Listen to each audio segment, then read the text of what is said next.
Hello everyone, I am Giritha. இன்றைக்கி நம்ம பார்க்க போகிற டாபிக் என்னென்னா பயோகேஸ் ப்ரொடக்ஷன்.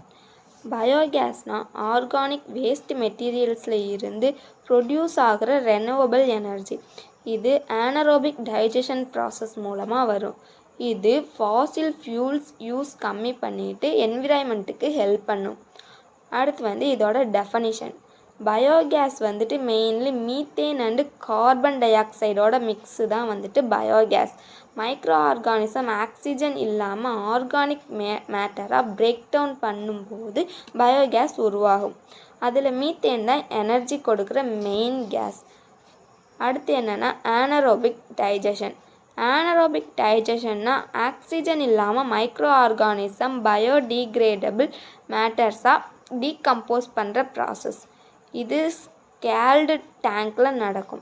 அடுத்து இதில் யூஸ் பண்ணுற ரா மெட்டீரியல்ஸ் என்னென்னா கவு டங்க்கு, அக்ரிகல்ச்சர் வேஸ்ட்டு, கிச்சன் வேஸ்ட்டு.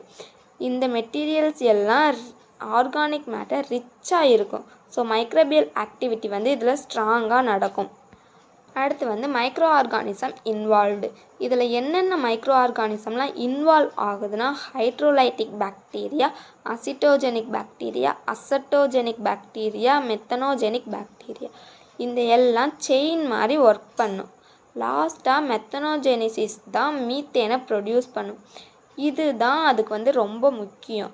அடுத்து ஸ்டேஜ் ஆஃப் ப்ரொடக்ஷன். இதில் ஒரு 4 ஸ்டேஜஸ் இருக்குது.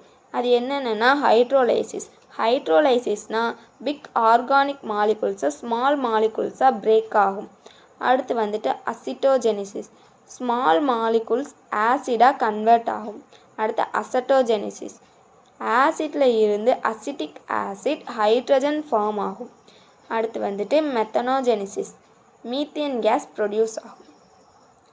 அடுத்து என்னென்னா பயோகேஸ் பிளான்ட் ஸ்ட்ரக்சர். இதில் என்னென்னலாம் பார்ட்ஸ் இருக்குன்னா இன்லெட் டேங்க்கு, டைஜஷர், அவுட்லெட் டேங்க்கு, கேஸ் ஸ்டோரேஜ் டோம். அப்புறம் இதோட அட்வான்டேஜ் என்னென்னா என்விரான்மெண்ட்டுக்கு ஃப்ரெண்ட்லி ஃபியூலு. அடுத்து பொல்யூஷன் இதில் கம்மியாக தான் இருக்கும். அப்புறம் ஆர்கானிக் மேனர் பை ப்ராடக்ட்ஸாக கிடைக்கும். அடுத்து வேஸ்ட் மேனேஜ்மெண்ட்டுக்கு இது ரொம்ப ஹெல்ப்ஃபுல்லாக இருக்கும். அதுக்கப்புறம் இதோட டிஸ்அட்வான்டேஜ் என்னென்னா இனிஷியல் காஸ்ட் ஜாஸ்தியாக இருக்கும். பயோகேஸ் பிளான்ட் செட்டப் பண்ணுற ஸ்டார்டிங்கில் அதோட கன்ஸ்ட்ரக்ஷன் காஸ்ட் கொஞ்சம் அதிகமாக தான் இருக்கும்.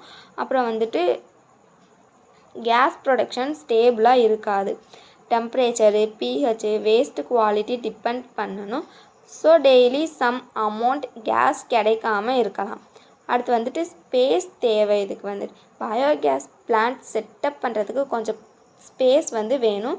அடுத்து மீத்தேன் லீக்கேஜ் அது ரொம்ப danger. In conclusion, biogas is a renewable and ego-friendly energy source. இது ஆர்கானிக் வேஸ்ட் மெட்டீரியல்ஸை யூஸ் பண்ணிவிட்டு யூஸ்ஃபுல் ஃபியூலாக கன்வெர்ட் பண்ணும்.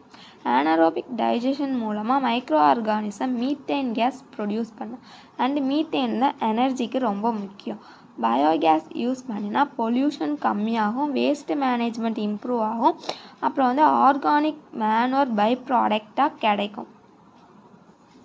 தேங்க்யூ.